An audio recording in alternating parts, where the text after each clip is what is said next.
Hello and welcome to ELT Under the Covers Teaching Methodology Exposed. Today we are looking at probably one of the most famous methodologies in English language teaching. We're looking at PPP, presentation, practice and production. But first, introductions. I'm Neil of Team Teacher. Hello everybody, it's Professor Rich. PPP. PPP! Also known as How to Pass Your CELTA course. Yeah, that's... People look, I feel like I say this every week. People look down on PPP. People look down on everything, according to me. Every week, every methodology we look at, I say people look down on PPP as, it's PPP. Even a job I got recently, I put a lesson plan together for it that I thought was quite a nice lesson plan. This was a job interview, and the task was to do a lesson, put a lesson plan together.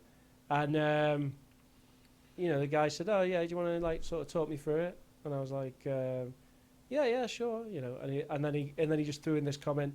I mean, it just looks like a kind of bog standard PPP to me. And I could tell there was almost a bit of derision in there, Yeah. You're doing PPP. Ha. I've been doing TBL for 7 years. PPP. Oh, okay. Hey, don't worry.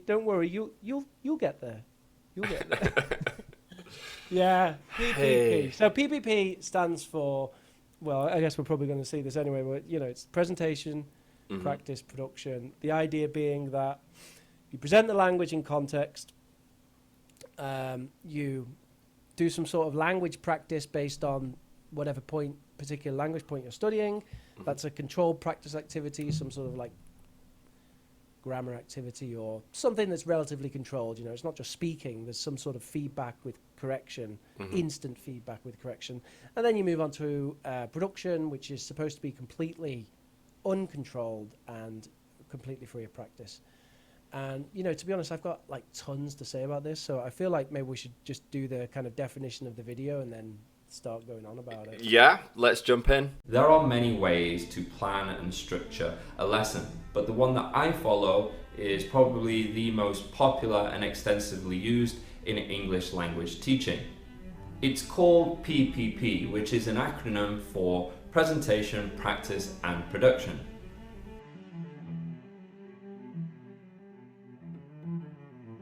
First, you present the new English language point, be that some new vocabulary, grammar, or structure, and you usually do this with visual aids, demonstration, and repetition. Next, you have the students practice this new English in a more controlled manner with quizzes, songs, scripted dialogues, teacher-directed games, but basically it's controlled by the teacher. Finally, you have the students produce the new English with freer activities. You let go of the control as a teacher, and you use freer activities like role plays, student created performances, activities, group conversations, and student-directed games. There's not really much to it. But I think the deeper point for me is why we have it and why it's so prevalent. And it is on the CELTA course, and it's the standard. And I agree with you. People do look down on it, especially after you've been teaching for a fair few years and you're experienced, what have you, that you're supposed to branch out. And I do agree with that. And that's one of the reasons we have this channel, to kind of test out all these and look at all these different methodologies and how you can incorporate them into your teacher toolbox. But the point for me of PPP is for new teachers, because there were times before PPP, dark times, before CLT, where everyone had this method where they're like, well, okay, I'm not going to actually speak. I'm just going to be completely silent. And then there's a guy that comes around and is going to go, oh, I'm just going to play music. It's got to be a specific music from classical era. And, it's a whole convolution of stuff. And they basically needed some way to standardize it and to kind of bring it down into a manageable framework, and that's kind of how I see it, as a beginning framework to kind of get your head around teaching. I would definitely agree that it's a manageable framework. I don't know if I would agree that it's sort of standardization. I mean, it's a form of standardization, but I would argue actually that PPP as a concept is open to a lot of interpretation. Now, the way it's often presented is a bit more standardized than the actual, just the base concept of PPP, because very often when it's taught to new teachers, it's taught as a way that is kind of strictly inductive, and the idea is that you have some sort of input, which is normally listening or a text. So it's an audio or a text. There's an input. It should be contextual language, so it could be whatever it is, a real thing, an interview, a newspaper article, whatever, something kind of real. And then bits of language are taken from that for analysis, and that's when you move on to the sort of practice stage. And the idea of this inductive thing is that when the students look at this real presentation of the language, they have to kind of partly or fully, in some cases, work out what the sort of point of that language is. So they have to look at the language in the real world and go, oh, how is this structure used? Let's say we're looking at the present perfect, find all the examples of the present perfect in this article. Right. Now, like kind of either make rules, I mean, that would be very open, but normally it's like choose the correct rule. So is it that rule or that rule, that rule or that rule? And you have to look at it and go, oh, the present perfect is used when, blah, blah, blah, blah. And you look at the example text and go, ding, I see. So it's kind of like that working out, and that's the inductive part of it. And then it tends to be that with the form as well. So then it'll have something like, you form the present perfect with, subject plus be/have. And then they have to choose, is it be or have? And so you look at the text and go, oh, look, it's have, obviously, I can see that.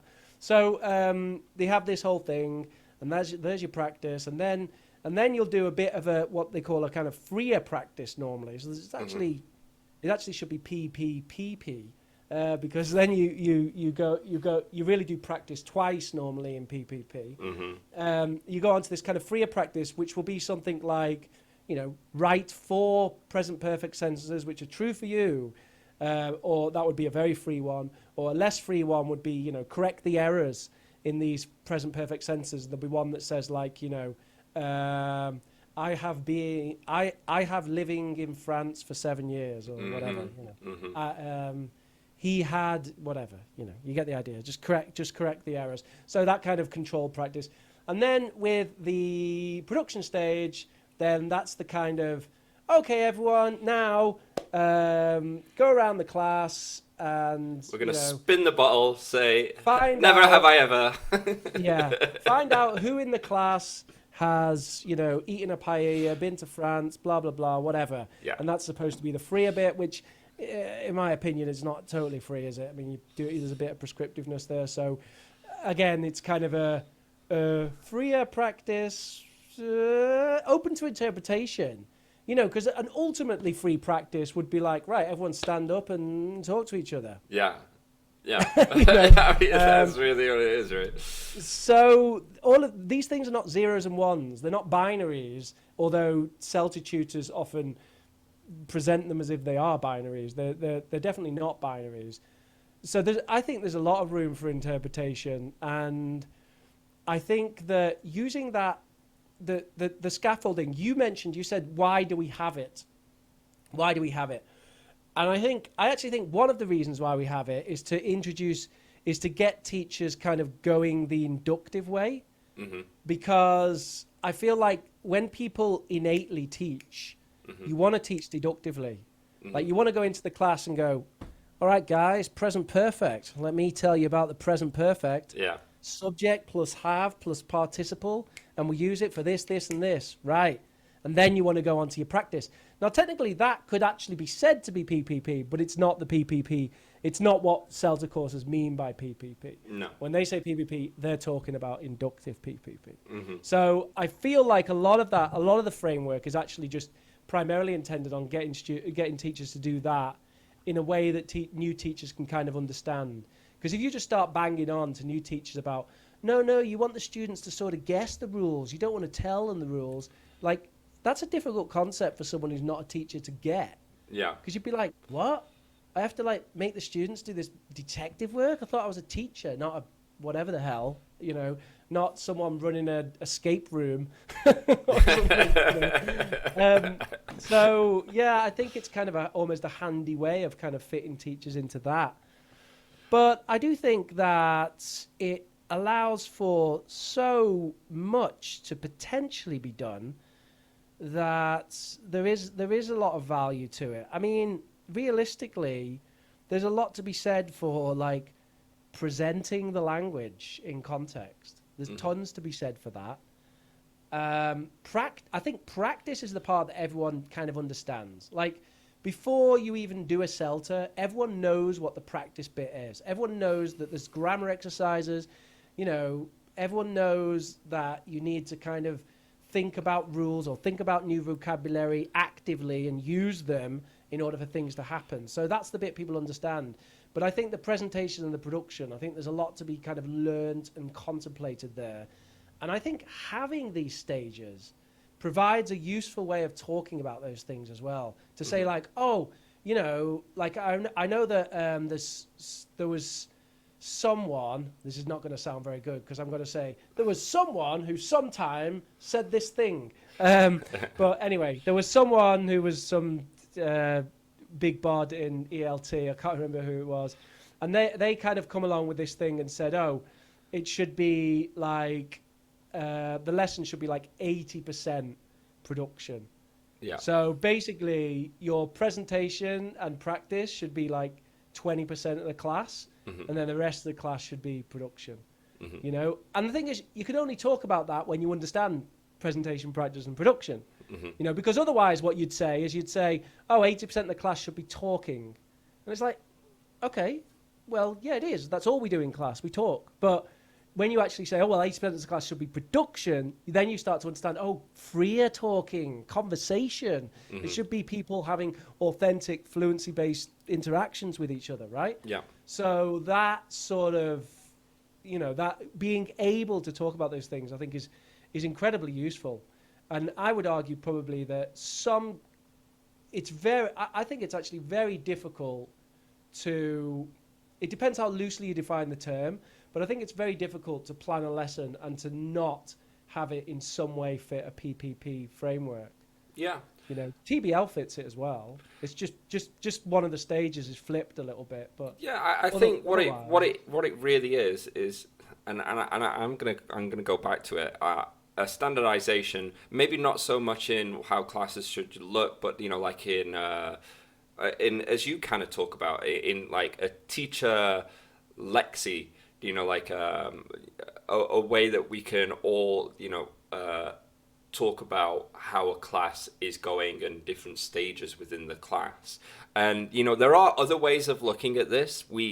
There's the newer ESA way, and remember to subscribe and click the bell because that video is going to come up and it's very similar, and we're not going to go into that now, but I'm biting my tongue.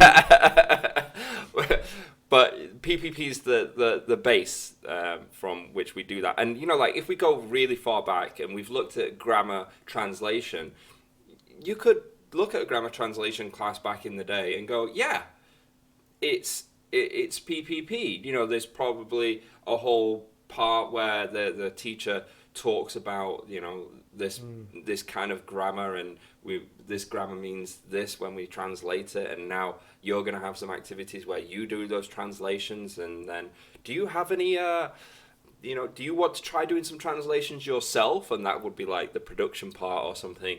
So I think what you talk about being that it's the PPP is the inductive, like framework, inductive way of thinking with a lesson structure, I think is really key. and people should take note when they listen to that, because I think that's where a lot of people stumble over it and go wrong. And I completely agree with the presentation and the production and just the whole idea that I kind of think that sometimes this is where they go wrong with CELTA as well, because I'm not sure all CELTA teachers, tutors, trainers get it, because sometimes it feels like you have to do a class in thirds, like it all has to be equally spaced out, and it's not true at all. And it's important to bring that up as well. Just finish my last point.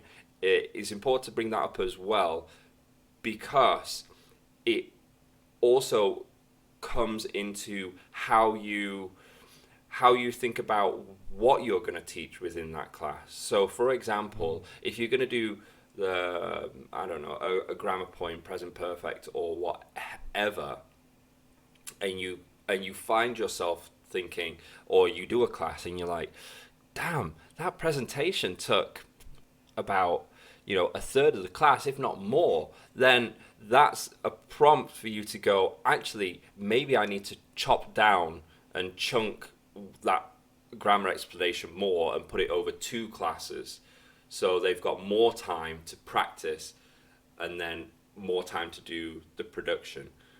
Yeah. So this is what we're talking about, and I think that what you're getting at as well is that it's there to kind of just help you organize your thoughts a little bit. And it's almost kind of like math in a way. It's this idea of P, the practice, the presentation, the practice and production. It's all within the code. Like it's Fibonacci sequence. It's everywhere. You have to notice it, and we're just describing words to it. It's more important than we can use these words to better organize and understand and teach, and for people to learn, basically. Yeah, I totally agree with what you were saying there about the presentation and production stages not necessarily the presentation and practice stages not necessarily needing to be that long, especially the presentation stage.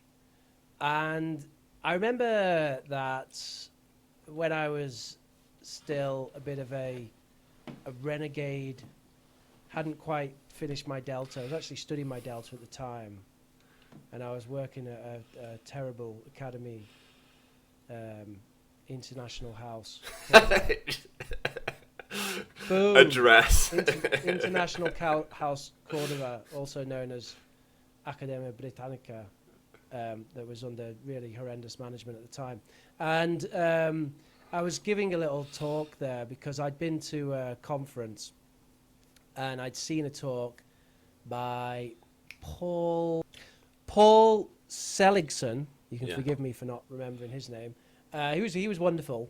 And he gave a wonderful talk, actually, arguing that we spend way too much time teaching or analyzing reading texts in Spanish classrooms. And he made a very strong argument for that, basically saying, when was the last time you found a Spanish student whose speaking was stronger than their reading?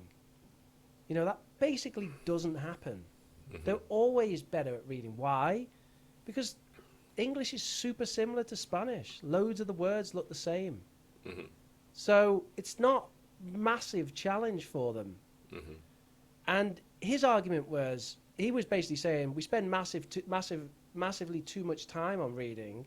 What he meant by that is that we treat reading equal to the other 3 skills, mm-hmm. listening, speaking, writing, right? Mm-hmm. And he was basically arguing that listening and speaking needed more time. That we should devote more time to them. Yeah.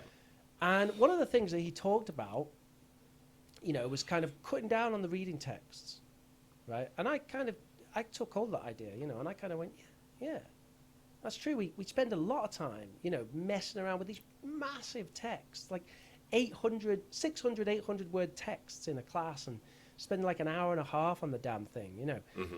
I'm not saying never do that. There's skills to be learnt there. I mean, particularly if you're teaching autonomous learner skills, if you're teaching vocabulary mining, or you're teaching skimming and scanning effectively, and it needs to be taught, that's great.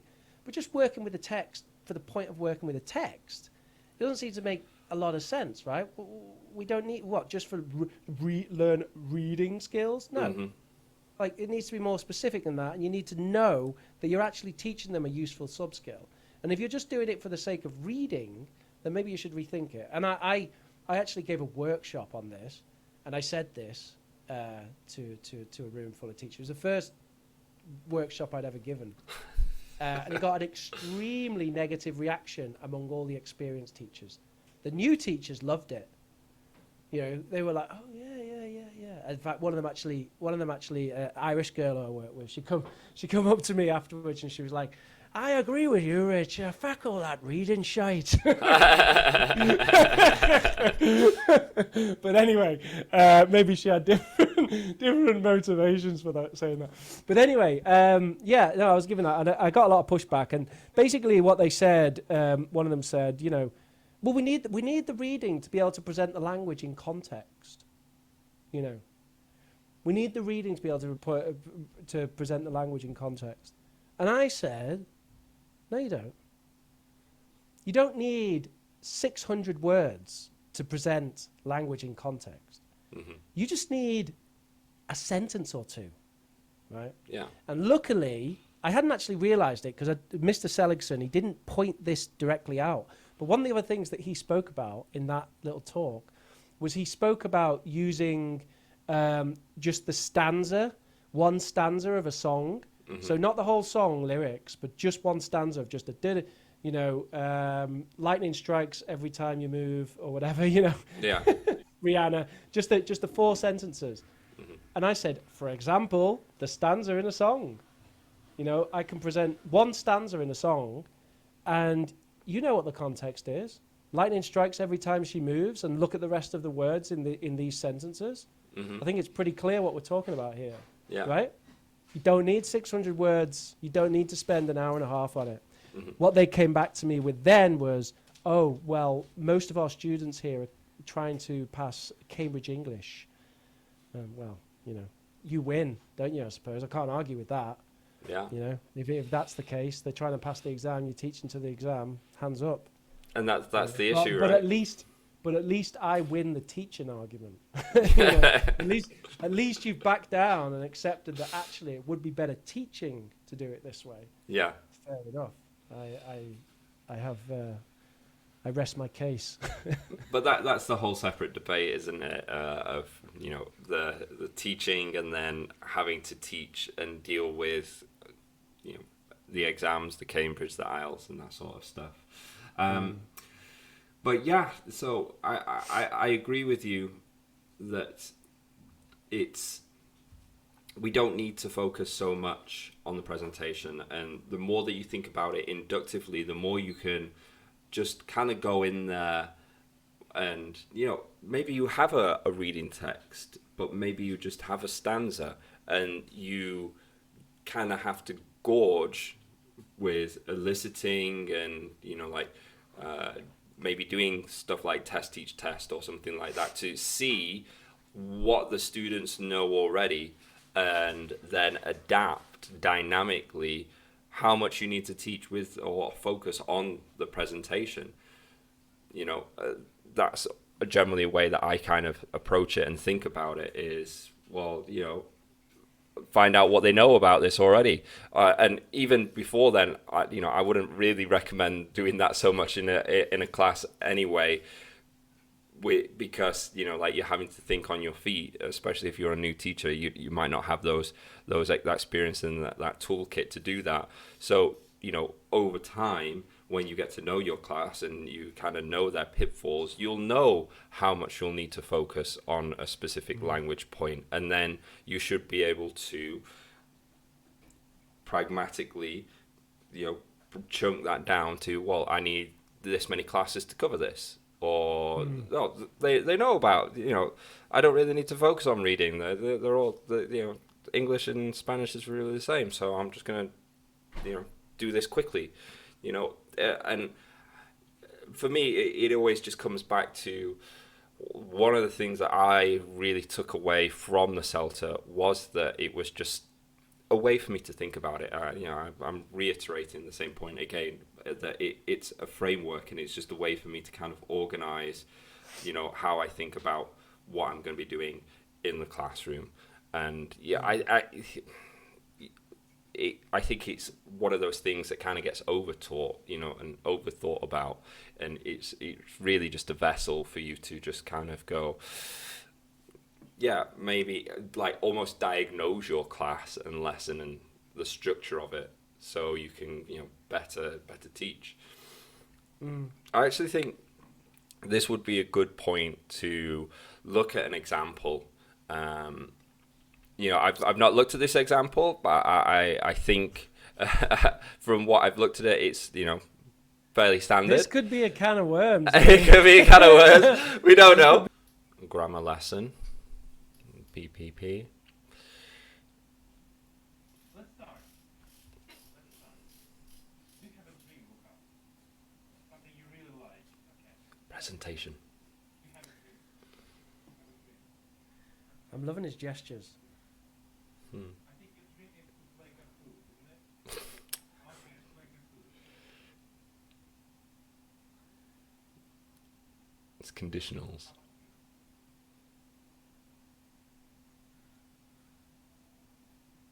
So you want to ride a car. Right. You mean like drive a car? You driving a car. Not just drive, drive a car. Yeah, right. What's your dream then? Okay, anything else?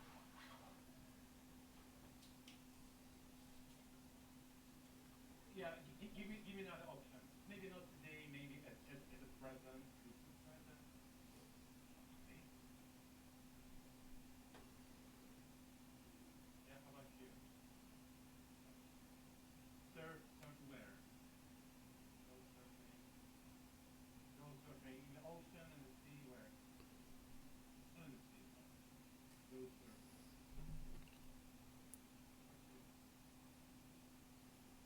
You want a dog? Kids are into it. Luca, give me one more three. What? You want a dog? Yes. What dog? What do you want?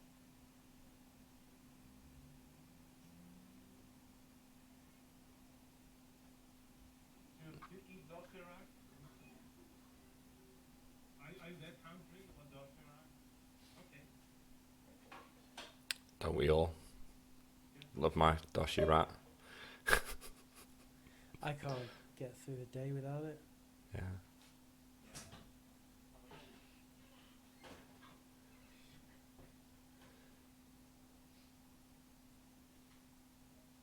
Okay. Eat burger. Okay. Be realistic. What do you want? Maybe Christmas present. Be a maybe super.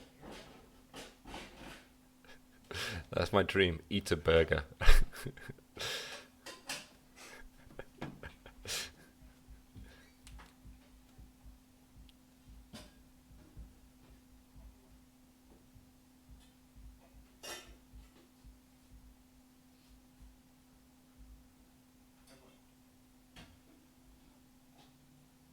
Weekend. Have a long weekend holiday. Okay. Yeah, have a long holiday. Okay. I want to invite friends to the party. I want to invite friends to the party. Doesn't want the party. Doesn't want to have a party. He just really gets off on inviting people. I've invited 100 people. I want to invite friends to the party on Saturday. And I think I'll do that. Because if I... Okay, what will happen? Okay. So if I invite friends to the party, I'll make a cake. What else can I do? If I invite friends to the party,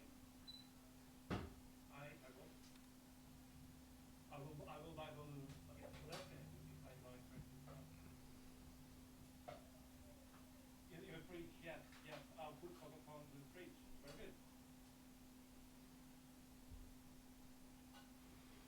Okay, meaning. We're still on the meaning. I'll make burger. I don't buy. I'll make burger.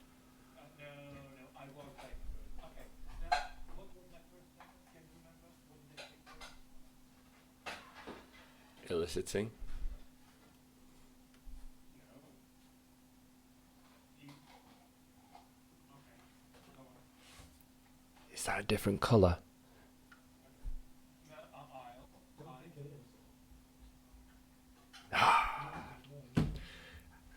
It's a missed opportunity. If I invite friends to the party, I'll make a cake. If I invite friends to the party, I'll make a cake. If I invite friends to the party, I'll make a cake. If I invite friends to the party, I'll make a cake.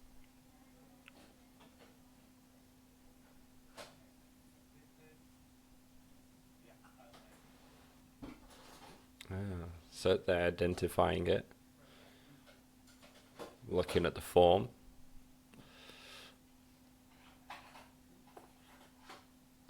Did the contraction. It's very early to get to standardization. Really. How many classes do we have to send? How many classes? What are they? Okay, so this is the first one, and then we have. Okay. What tense do we have in this class? What is this? Correct. Yeah, now we're going through the meaning. So, I think my thoughts on the presentation were that it was a good idea, but it didn't quite work, or we don't know if it worked, for a couple of reasons, actually. He seems like a really good teacher. He's Yeah. got like a really good sort of way of doing things in general. Mm-hmm. But I think he's kind of rushed through it, probably because he knows that this is a recorded class or whatever it is. Yeah. But it's because he told them. He told them. He said, "Oh, what did I say before that? Oh, if I." Mm-hmm. You know what I mean? He kind of it didn't. It wasn't like real. It wasn't real noticing. Mm-hmm. You know. And I think you missed something there, because I think that's like a big thing about inductive teaching, which is what he's doing, is that the noticing is kind of a big deal. Like, it's the whole point of doing inductive teaching, because if you don't get the noticing right, if you, let's say that you just give it to them, right? Mm-hmm. You just say like, oh, what's the form of, yeah, that's right, it's have plus participle or whatever, right? So or even if they don't have to think about it that much, or even if you ask the whole class of one person who noticed it, says it, and no one else does, right? Then you miss that bit. And then what happens next? Okay, we go through some of the rules. Okay, well, that's just a grammar exercise of any kind. You know, if they haven't done the noticing in the first place, then now they're just on to doing a grammar exercise. And then I think arguably you might as well have said, why didn't we just do this deductively? Because it's not like they're really invested in the little detective mystery yet. The whole point about inductive teaching and noticing and all that is that it's like there's a few things. One, you take ownership of your teaching. Two, it promotes cognitive engagement, and if you're engaged cognitively, then you're much more likely to remember it, rather than someone just telling you. If you're kind of going, oh, come on, I know, oh yeah, it's this, right? Then you're much more likely to remember it than if you go, and then they say, oh, it's this, and you go, oh right, yeah, that, of course. So I feel like a trick's being missed there, and given him the benefit of the doubt, I think it's probably because he thought, oh God, I don't think they're going to know what the hell I'm talking about, because something's gone slightly wrong here, so I'll just like kind of say, yeah, it's if, isn't it? If, right, and then move on. Okay, so now we've got all the meaning coming out. and for he's just gone on to form now, hasn't he? He's Yep. done future and real. There's the meaning. So now we're going to do form. Present.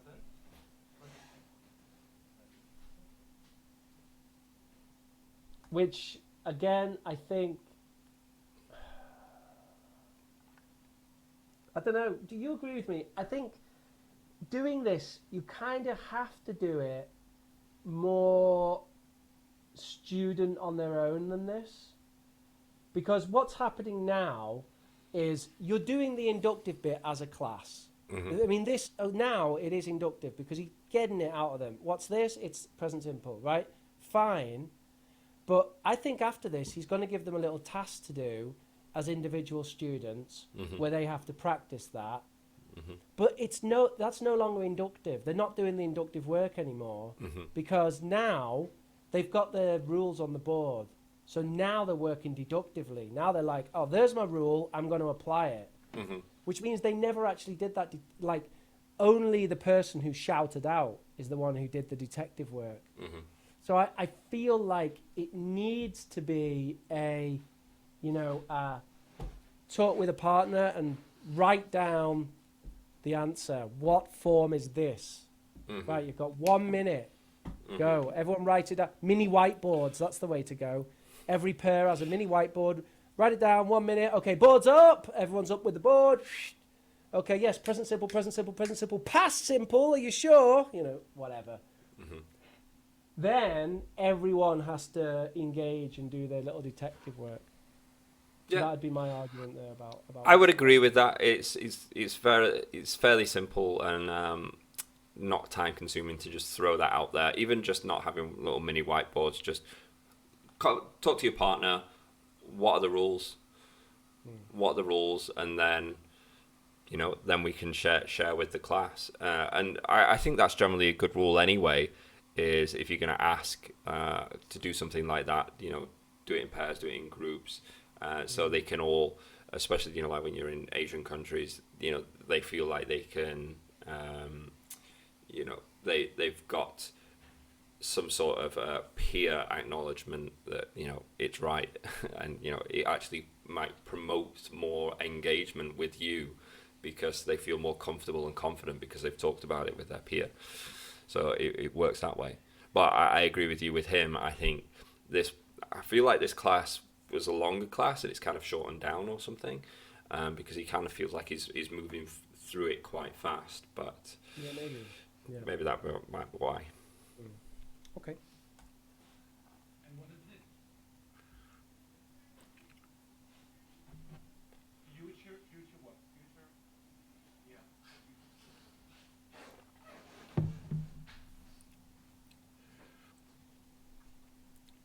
So if I invite friends to a party, I'll make a cake. If Luca played Kahoot, if I... Okay, maybe here it's cool. Okay.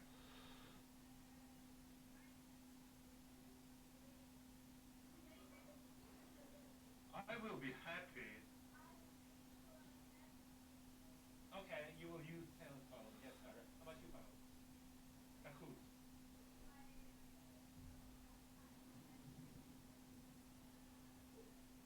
Okay, good. Kahoot. I wonder if feel it's like going to it's a do bit the contractions or something. Shouldn't this be a bit backwards? Shouldn't it be like, if I do well in class, I'll play Kahoot? Yeah. I feel like it's kind of the wrong way around. If I play Kahoot, it's like, what? If I play Kahoot, whatever. I don't know. If Well, I play Kahoot, I I'll play think Kahoot. what he's kind of missed out there is he's missed out on the not setting a scenario. He's just he's asked them what they want to do, what they like to do, and then not given that structure of like, if I could do anything right now, or no, that's a different conditional, but you kind of see what I mean, like at Christmas, at the weekend, or like on the perfect weekend, what will you do if blah blah blah blah blah. He's not set up that scenario, but we'll see where he goes with it. Yeah.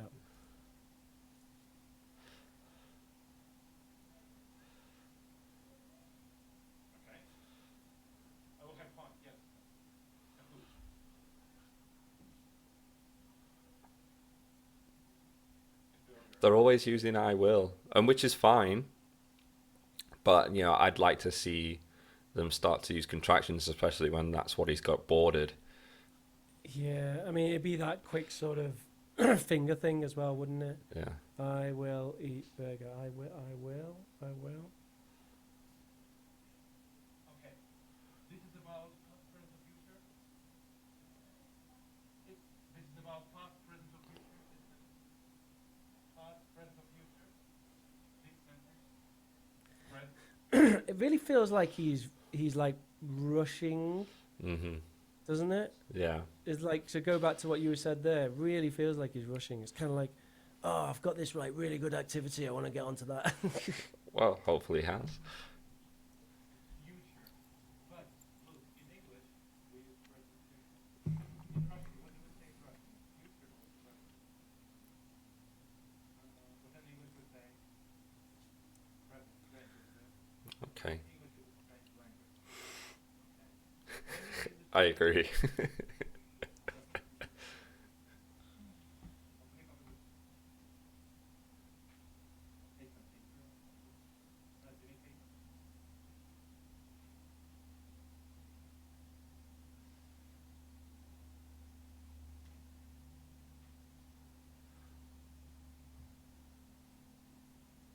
Write down one sentence which is true for you and which starts with if.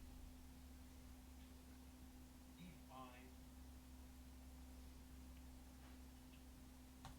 So he's doing the 3Ps.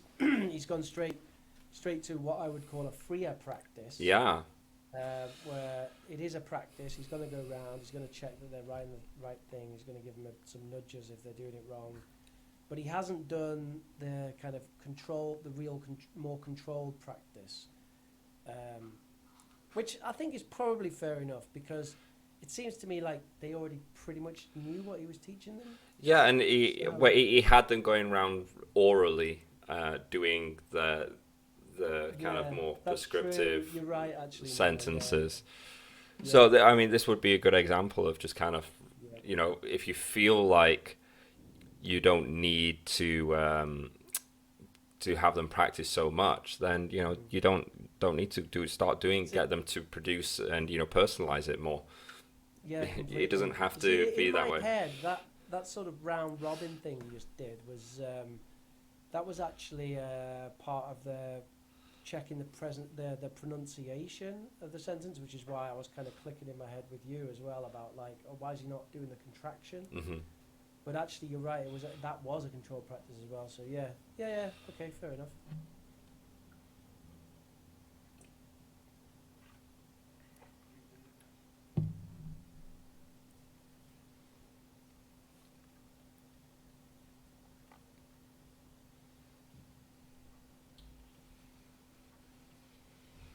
Yeah. Done this a few times. Oh, and we're getting a skip. That was nice. I was just about to skip.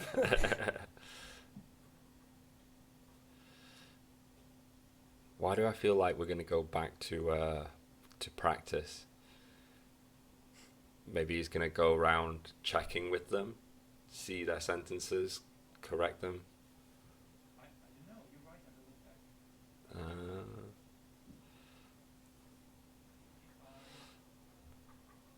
Wait, which conditional is he doing?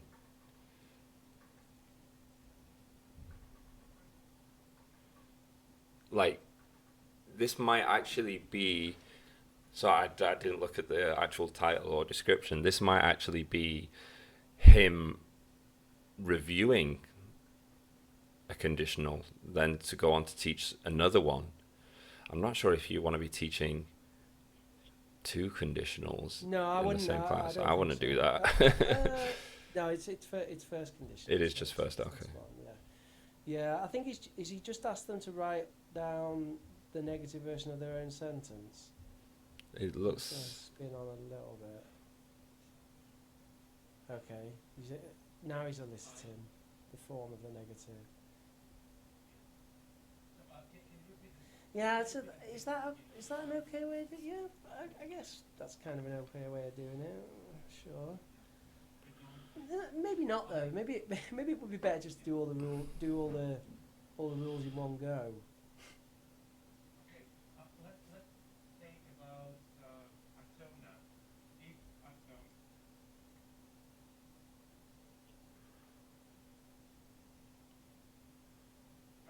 Well, I think it's really horses for courses. I personally, I like to break it down, Why doesn't?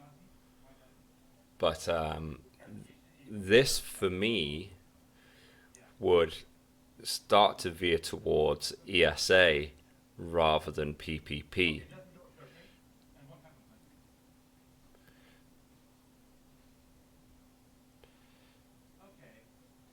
then? Okay. I don't know. I don't think they were that engaged in the initial. Well, Although the with activity wasn't ESA, defined. it's the idea is that it's a framework where there's fluidity, right? So the idea of going back, but maybe like a combination of PPPSA in that he's going presentation, practice production, presentation, practice production. Like he's doing a round robin. Right. But for each individual language Well, point. he hasn't done any production yet. Well, the production was the freer practice. But he hasn't had a freer practice. Then. Yeah, they got yeah. them to make the sentences. What? Where they wrote the sentence down? They wrote those sentences down. That's a freer practice. But Yeah. It's not. It's Well, all right, it's okay, still- okay. it's But still control. when you do the CELTA, they do say production, otherwise known as like free practice, and I agree with you, they're separate things, but yeah.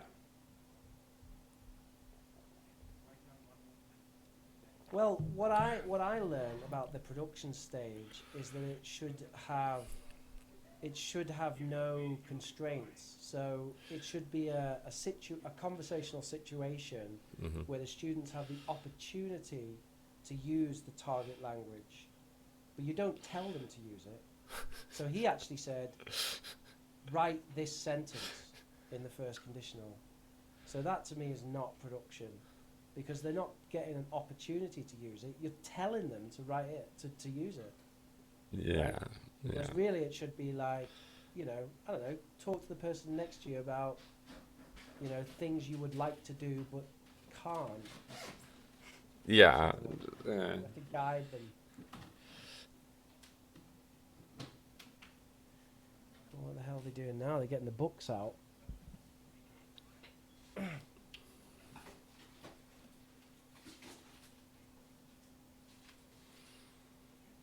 Seems like he's doing a bit more controlled practice.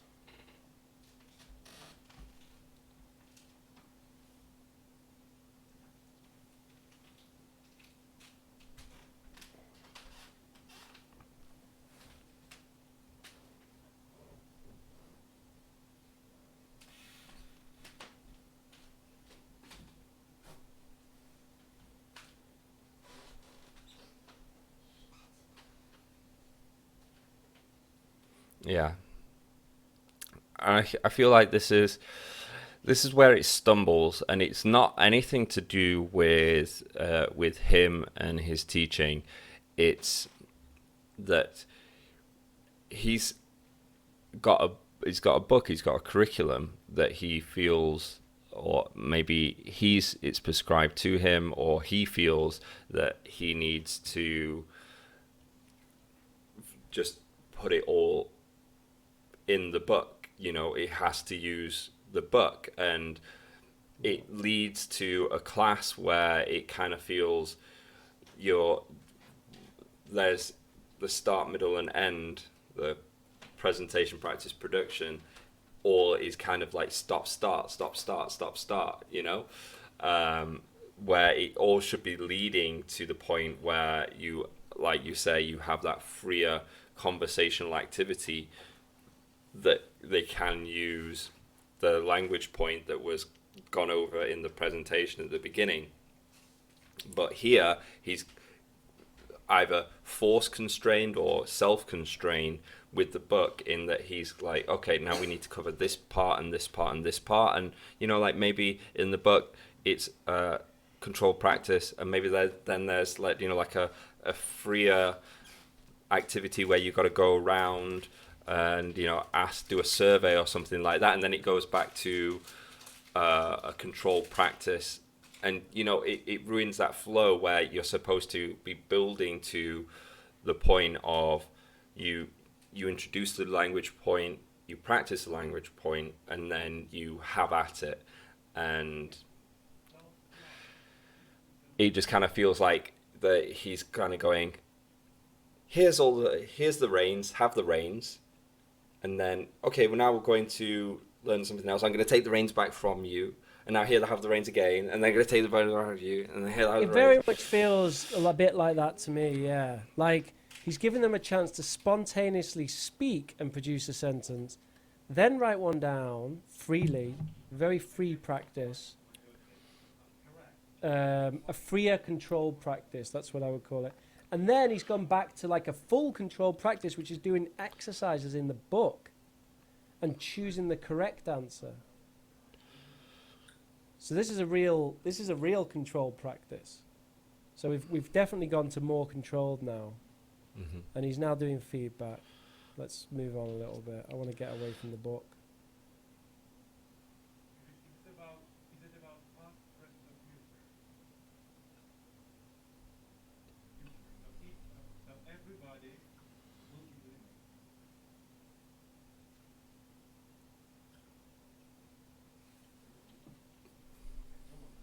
Everybody. Right. So what we're getting now is we're getting an example of a student in the class who doesn't get it and wasn't getting it before, because those practice activities he was doing before were not enabling. Like when he was doing that elicitation right at the start, that inductive teaching of what did I say, Mm-hmm. that guy was half asleep. You could see it. Mm-hmm. He had his head in his hands, wasn't paying attention, didn't care, Mm-hmm. and there's no way he was going to answer the question. Mm-hmm. Right, so you can't rely on this just asking the whole class, Mm-hmm. oh, what did I say, what did I, what does that, is that the future or this, is that the future of that? Now he's got to the point, 20 minutes in, where he's realised that guy doesn't get it, Mm-hmm. and he's trying to teach him now. Mm-hmm. And it's like, you got other people in the class who I think are just like, I know all this, Mm-hmm. and they're kind of diligently doing it because they're kind of studious in general, but this guy, like, he needed help ages ago. So this is a problem. I think it's a bit of a mess. It's a bit of a mess.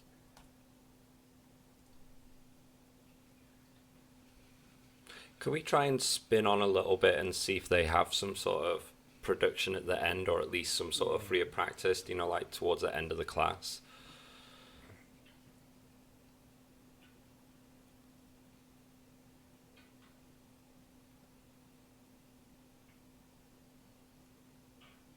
You take your chips and you take your dice.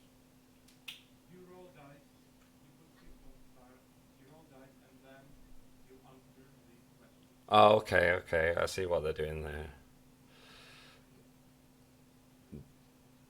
Just board game, go around. There's probably some little scenarios that they land on, and they have to put that within the structure that they can see on the board.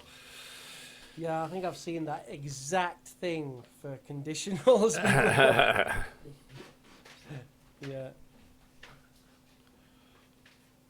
So, yeah, again, this is where people get a bit fast and loose with the term production. Yeah. For me, that's still not a production. This is it's not, because it's I see what you mean.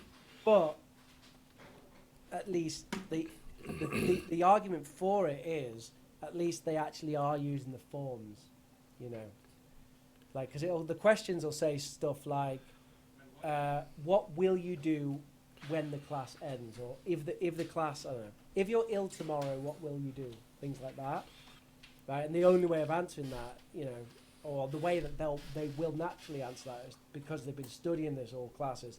If I'm ill tomorrow, I won't come to class, or whatever, right? Mm-hmm. So it does get the target language out. So I don't think we need to see this. We know what's going to happen. I want to see if there's anything that comes after it.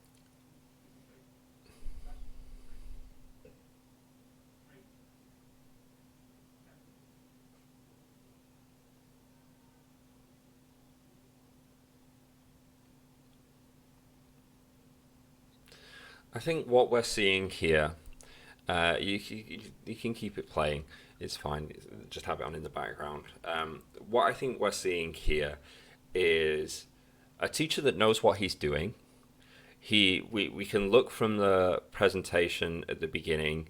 You know, he's trying to give a context. He's trying to go over the meaning. He did the form. Not so much with the pronunciation. You know, like, I think if you board the contraction, you should be having them use the contraction, and that's what we use.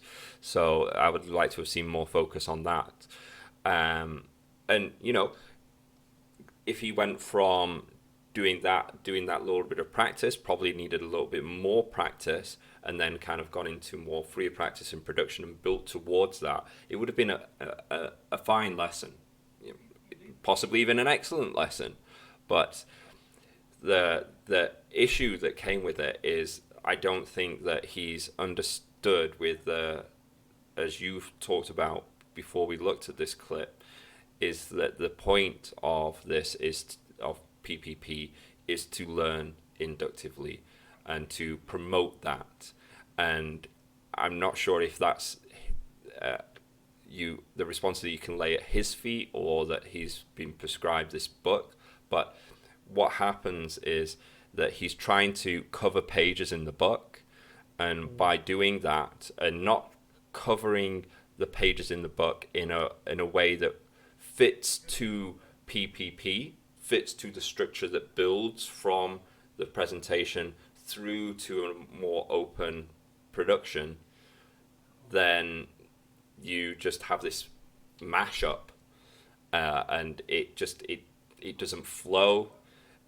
You get these students that don't understand because they've not had that opportunity to practice more at the beginning, or that that place when they're practicing, that you've had an opportunity to go around and check and make sure that they understand.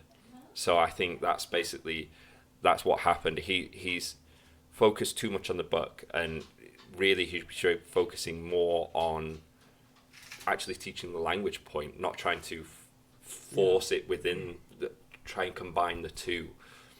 The book is to supplement. I mean, I agree with you. I think it's definitely an institutional problem here. That's a problem with either the institution or the book or something. It kind of feels so seltery, doesn't it? Like, you know, I don't know. It's like, I wouldn't even say. I mean, seltery in that it's the idea of the PPP, but it's not the practice, the correct practice of it.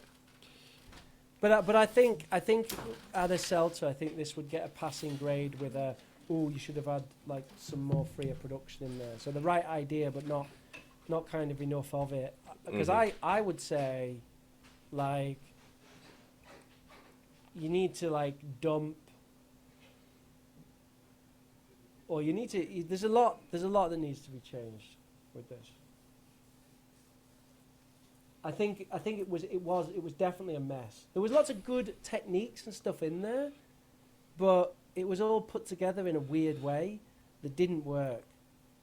And I think that's because he's trying to fit two things together. He's trying to fit the book, and he's trying to fit, maybe. PPP. Maybe he should have just trusted himself and trust yourself. And you look at the book and you go, okay, well, I'm going to present all the language here, and then we need some practice. Let's have a look what they've got for the conditionals chapter in this book. Okay, we'll do this, and this to practice all these language points that I've gone over, and then go, well, is there any sort of production that I can do in the book? And then just kind of, and if not, then come up with your own activity.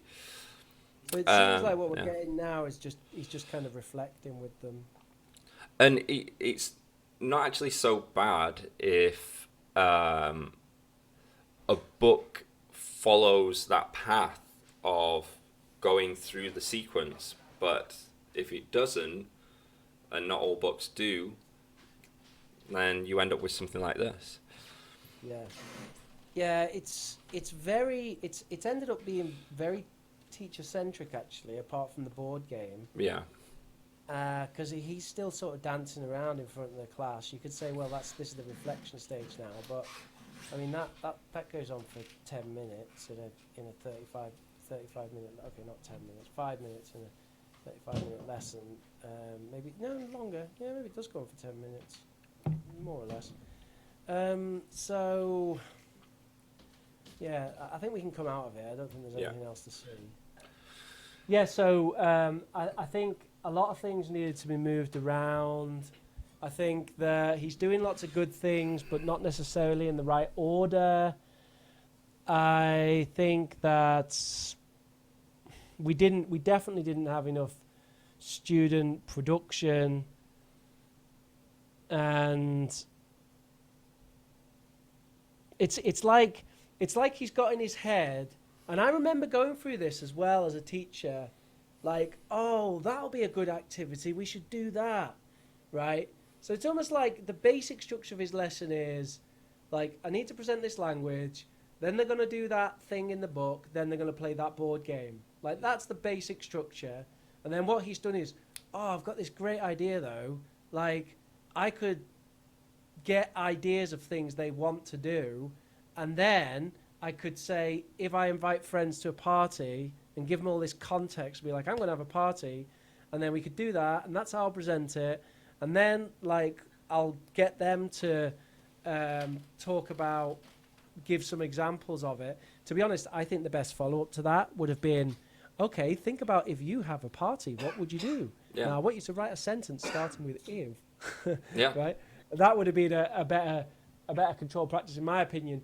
But okay, he had some ideas there that were outside the book. And it's kind of like, rather than then realizing, oh, shit, if I've got those ideas, that is my practice. Mm-hmm. And if there's a problem with that, like, for example, the problem with his practice is that he just asked the whole class and he didn't kind of check with every student that every student was getting it, then okay, adapt your practice activity to the extent that it is testing every student.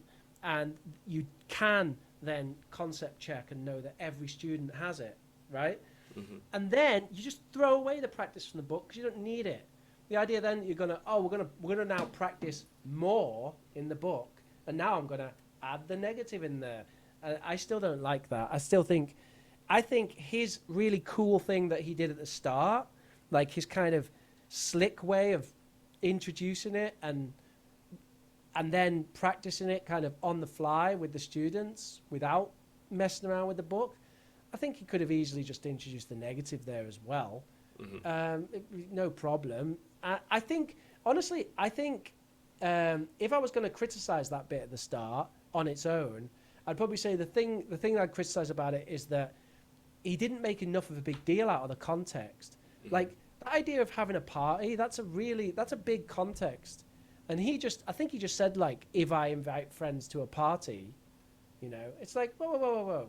These are quite young learners. Like, you can get them way more involved in that. Mm-hmm. You can be like, you know what, maybe we should have a party in class one day. Mm-hmm.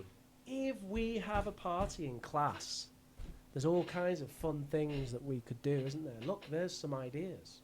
Mm-hmm. So, you know, could you complete this? If we have a party in class, we will. Yeah, he could have sold it more, right? Cake, Yeah, sold them a bit. So get them involved in the context, and then I'm sure you could come up with other things as well. Like, well, what if, you know, if the school doesn't have enough money, yeah, you know, and if the school doesn't have enough money, we won't drive a car, whatever.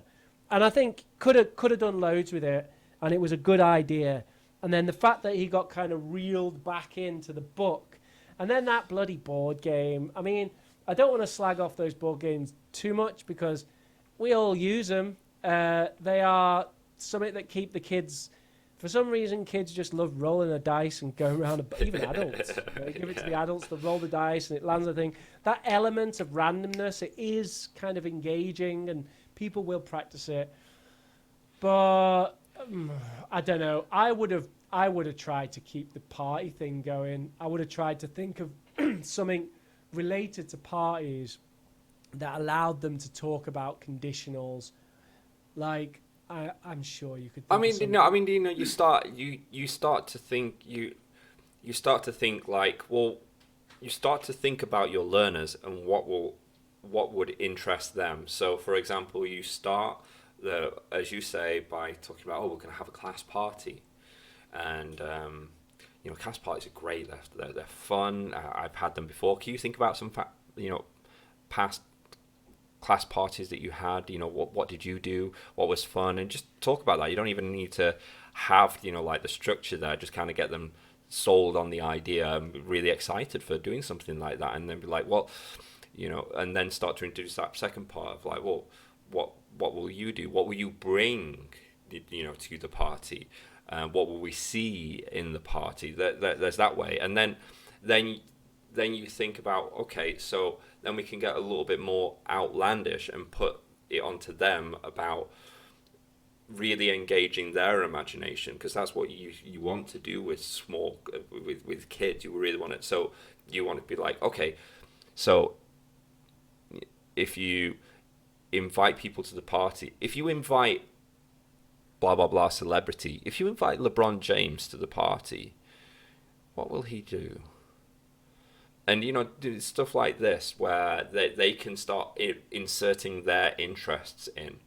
And I think the bigger point, the more meta point, is we've come up with these ideas just together right now off the top of our heads, and this sounds humble, right? But if we, and it would have been, we're thinking about the learner, we're concentrating on the learner, and we're thinking what activities will work with them, and we're not really even considering a book because we don't need to. The point is the language point, and we've got a little structure in our heads, the PPP, that help facilitate the best way to get that language point across. And the conflict that I've seen with this class is that it comes with the book. If you took that book away from him, I'm sure we would have had an excellent class.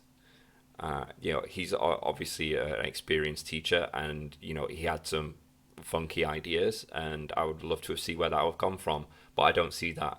What I do see is someone trying to tick a bunch of boxes, and that's the issue with a lot of the standardization of PPP and of teaching is you've got to have stuff to show the parents. You've got to have got 3 pages where they've written stuff out that they can show to the parents, and that you can have ticks next to and stuff like that.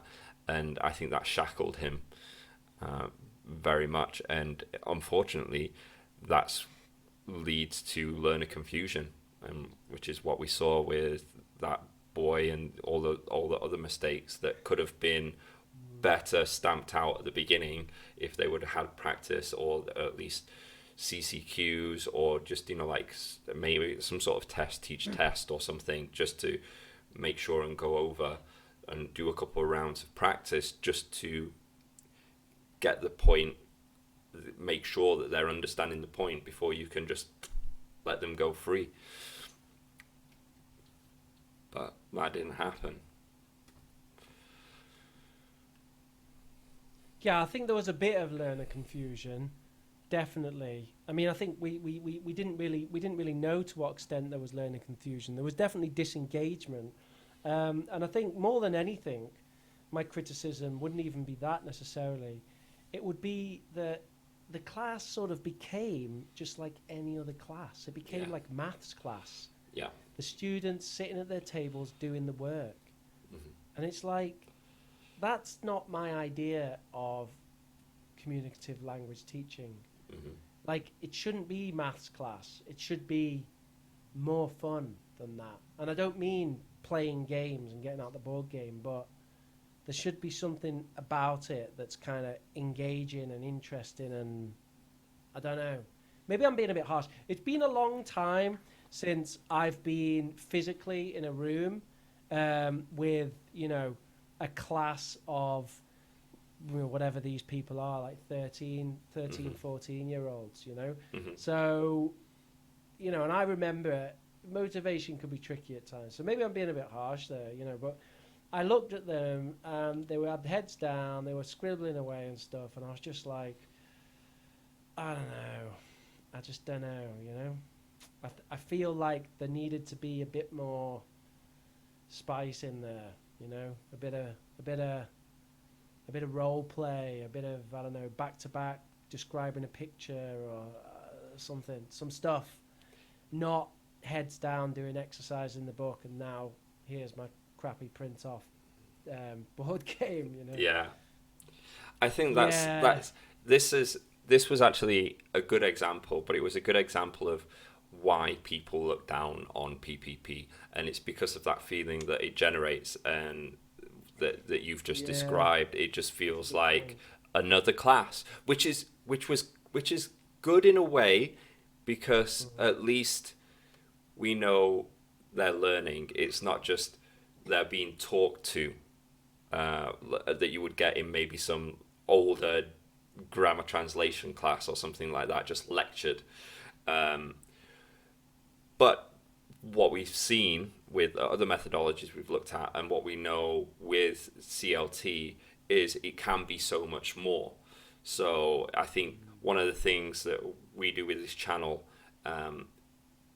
as we do with our students, is we demand high, and we demand high from the teachers as well. And one of the things is getting away from just kind of the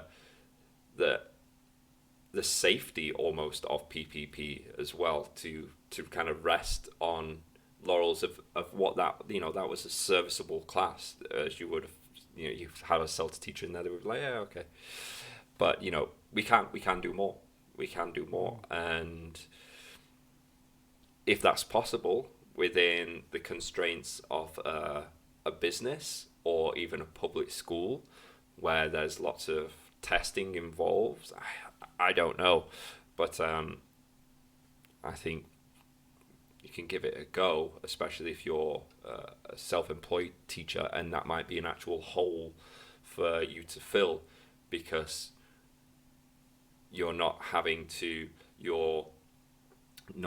fit to the model.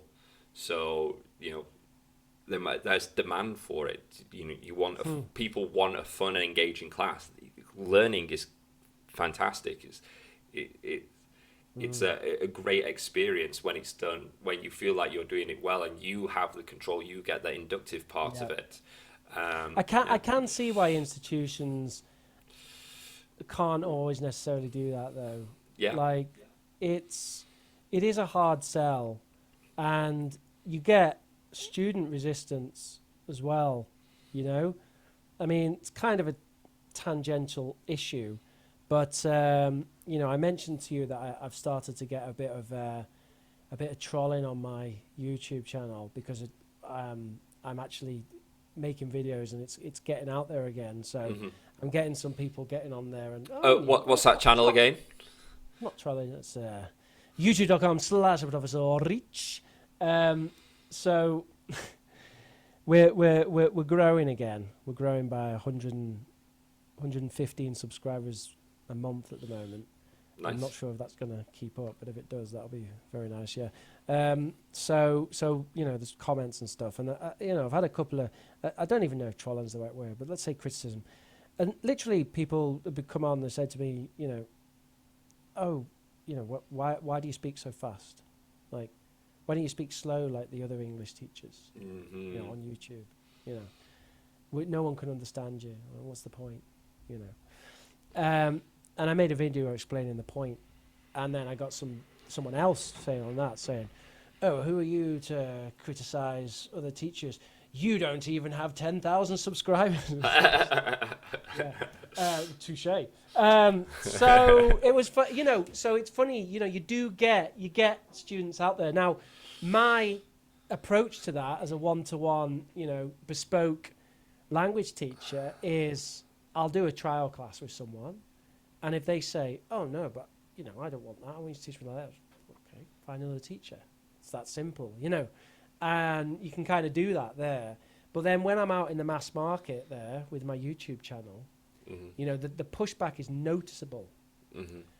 And the people who follow my channel, they do value the fact that that element of my channel is different. But I think that flipping and doing it the other way from the word go would probably be more successful overall. Because if a couple of people feel strongly enough about it to comment, then there's probably hundreds of people who watch 10 seconds of the video and have that thought. So I can see then why institutions kind of go along with these, you know, these stereotypical things. Oh, teacher, why don't we ever do grammar? You know, or the, you know, why do you never use the book in class? I paid for this book. You know, that's one, isn't it? You get that. Yeah. You know, and it's all that stuff. What we're going to learn? Oh, we're going to learn the present perfect. We're going to learn this. We're going to learn that. Oh, that's great. You know, I mean, if one-to-one students ask me what we're going to learn, then I'll say, well, I'll teach you a number of techniques to guide your own English learning, such as, and I normally try and teach part of something in the actual first lesson so they get an idea of the kind of thing they're going to learn. Like I'll teach them a bit about phrases, or I'll teach them a bit about the best way to learn vocabulary or whatever, you know, so they get a taste of the kind of training they're going to get. And it's like the idea that you shift away from this idea of learning language like maths and more towards learning language like guitar. It's not like you're not like learning you know, Poisson distributions, and now you're learning paleo distributions or whatever, and ticking them off like ding, know that. That's not how languages work. It's more like guitar. It's like you do learn a new chord, but then you kind of play it, and then you play it with another chord, and then you practice a little bit, and you mess up, and then you realize that your hand's kind of in the wrong position, but luckily the teacher says, no, put your finger down a bit and relax the shoulder there. That's pronunciation, by the way. And then, you know, you play it, and then the teacher plays it and says, what's chord's that? And then you go, is it F? Ooh, not quite. Right. So that's, again, working on training the ear and the pronunciation. And eventually you get them playing, you know, some music. That's kind of how I see language learning, really, and teaching people how to. The key for someone mastering guitar is not they go to lessons and in this lesson they learn this chord, the next lesson they learn another chord. That's not how learning guitar works. They go to lessons and you teach them how to learn guitar on their own. You teach them, oh, here's a finger exercise you can do. Now do this every day at home, right? Oh, here's some chords that when you put together, they make kind of a song. Right, go home and practice those chords together, right? And that's really what we need to do as language teachers. The problem is that people don't realize, they don't think of language like that. For some reason, people still think of language as being something that you study academically, like maths, rather than something that you practice like guitar. And study, there's musical theory, and that helps. It does help, but you need to spend a lot of time playing with the guitar, picking it up and doing stuff with it. And we need to teach the students. We need to not only do that with students in the class, but we need to teach them to go out of the class and do it. And that's the most valuable thing they can learn, but they don't often realize it. And for an institution, for someone who's just out to make money, they're not going to go, oh, like, I'm going to, like, change the world for the better and make it so, you know, correct all these misconceptions about language. No, fuck that. I'm just going to sell my language course the easiest way I can. What do people want? They want grammar. Right. We're going to get that book. There's the grammar. Tell them that they learn all the grammar in that. Yeah, and now you've got it. That's how it works. Yeah, no, there's a lot of institutionalization by institutions and also by learners themselves that are institutionalized and demand to be further institutionalized. And you know, there was a base with grammar translation. You know, when languages first started to be learned in, I would say, modern times. I couldn't really say for ancient times, because it seemed to look actually a little bit more dialogic in ancient times, but where you have that idea of, sat in the class and now we're going to memorize conjugations like we memorize the times tables, and now we're going to translate this to this and blah blah blah blah blah. So it fits within that format of school and of an institution, and that's what's expected, so that's what's demanded. And one of the reasons that we started this channel was to push back against that, to say that there is another way. And I think that the video today was a good example to show of this is what PPP looks like, or can look like, in a standard CELTERY kind of way, but here's how you could use it to help students learn better, by focusing on the core principles, by focusing on the inductive aspect of PPP, of thinking about PPP not just as some sort of stage boxes that you've got to tick as you go through a class, but as a means to organize your thoughts so you can better plan lessons and better deliver lessons to fulfill the learner needs. Yeah. Sounds good. Yeah, and what I would recommend, if you found this video to be informative, entertaining, would be to subscribe, because we will be doing follow-up videos to this. We'll be looking at some other PPP lessons. Obviously, there will be lessons that are going to be maybe a better representation of PPP, the one that we kind of talk about. And if you subscribe, then you'll be able to get first access to watching one of those PPP reacts, as we'll probably look at that. And we're also going to follow this on by looking at where PPP has evolved as well, because we do look at a lot of methodologies on this channel. We're going to be looking from PPP to ESA, which is a little bit different. It's a little bit more fluid. It's a little bit way. It's a little bit woo. But yeah, if you don't subscribe, you don't get to do that. And then even following further on from that, we'll be eventually looking at something like Dogme, where there is nothing. There's nothing. There's no structures. There's no materials. There's just you and students in a void of learning. I'm excited about that because I don't think I've never done Dogme, and I've never seen Dogme really. I have got some materials. They're excellent. I'm very excited for that episode. Dogme, it's so funny. It's one of those things that everyone seems to claim that they do as well. Like whenever it comes up in like a teacher's room, it's like, oh yeah, Dogme. I've done a bit of Dogme. You ever done any Dogme? And it's kind of like I'm sort of scratching my head like, well, it's weird because I've never seen anyone do Dogme. Everyone seems to talk as if they know exactly what it is and they're all doing it. Yeah, so that will be exciting. Have we done TBL? We've not done TBL yet. We've not covered lexical approach. We've not done project-based learning. We've not done TPRS. There's so much stuff to do. This is all my favourite stuff as well.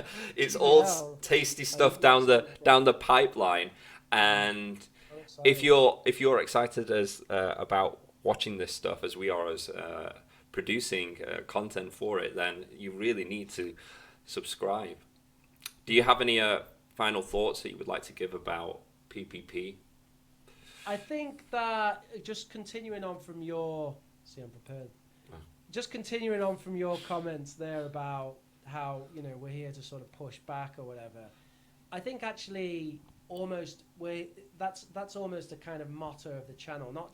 We're not pushing back necessarily anything, from my perspective anyway. We're not pushing back at anything in particular, but sort of pushing back on everything. Just sort of, because I think there's constantly a feeling, that you come across people all the time and they think they've got it figured out. you know, and I've just seen it loads in teaching, like everywhere. Oh yeah, I've got it all figured out. Nobody does that anymore. Everyone does this. This is the thing to do, you know. Yeah. And I think whenever you come across that attitude or find it even in yourself, I think as a teacher, more than any other job, and I think people should be doing this all over the place anyway, in any job, but as a teacher especially, I think you have to question that and go, have I got it all figured out? You know, can I be so sure that, you know, PPP is shit and TBL is awesome, or whatever it is that you think you know? Yeah. Because if you become one of those teachers who's like, I know, yeah, oh well, we need to do 800-word reading texts because that's the context, and everybody knows you have to present the language in context, and also loads of our students do Cambridge English, so I'm not interested in this radical suggestion that we shouldn't be spending too much classroom time on reading. You know, if you become that person, then whether you're right or you're wrong, you're limiting your opportunity to grow as a teacher. So we don't actually know if you're right or wrong. You could be right. It could be the right answer. But having that attitude with that answer will limit your possibility to grow, because you won't fully understand, even if you're right, you won't fully understand why you're right. Because obviously the reason they're arguing for that is not a good reason. It came in that particular argument, it came down to exams. So don't rest on your laurels. One of the wonderful things about teaching is that it's a profession which always allows more CPD. It always allows you to question yourself, to work on stuff, and to develop yourself as a teacher. And that's the thing that's good about it. And if you don't want to do that, if you're not looking for a job where that's what you need to do or what you want to do, then get out of teaching. You're not a teacher. If you don't want to continually develop, if that's not your thing, you want to do a job where you just do the same thing and carry on and that's how you go, then find another profession, because teaching is not that. And good teachers will, in my opinion, the hallmark of a good teacher is constantly challenging what you think is the best thing to do in the classroom. Well said, sir. Well said. If you're looking for more information from myself, you can go to teamteacherchina.com. We've got a whole bunch of materials, PowerPoints that you can use instantly in the classroom. We've got a Team Teacher China YouTube channel where we have videos teaching you how to use those materials. Team Teacher English, where we put those materials into a video form for self-study. And Team Teacher Baby, where I take my experience as a teacher and put that into parenting. And go to youtube.com/Professor Rich to see some English teaching. You can catch me weekly live streams on Oxford Online English YouTube channel. Oh, and also you can do a YouTube search for POG space UK, and you would get my alpha version of my new gaming channel, which actually just have some trial content on there at the moment. You can email us here at eltunderthecovers@gmail.com if you have anything you'd like to contribute to the show. Smash that like button, share and subscribe. And watch 100% of the video and don't click off. Thank you. Bye.